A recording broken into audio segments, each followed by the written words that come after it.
कुठल्याही व्यक्तीचा ज्या वेळेला मृत्यू होतो त्यानंतर त्या व्यक्तीच्या वस्तू ह्या त्या व्यक्तीच्या सोबतच देण्याची प्रथा आहे.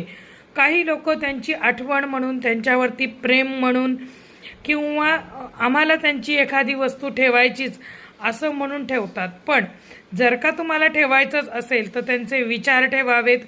जर का त्यांचा आवाज असेल तर तो जतन करून ठेवावा.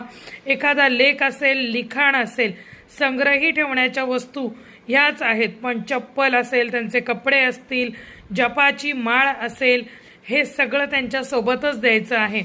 ज्या गादीवर ते झोपत होते ती गादी कुणाला तरी दान स्वरूपामध्ये द्यावी शक्यतो. कारण का ह्या वस्तू का ठेवू नयेत? कारण की त्या आत्म्याला पुढील प्रवास करण्यासाठी ह्या वस्तू अडथळा निर्माण करतात.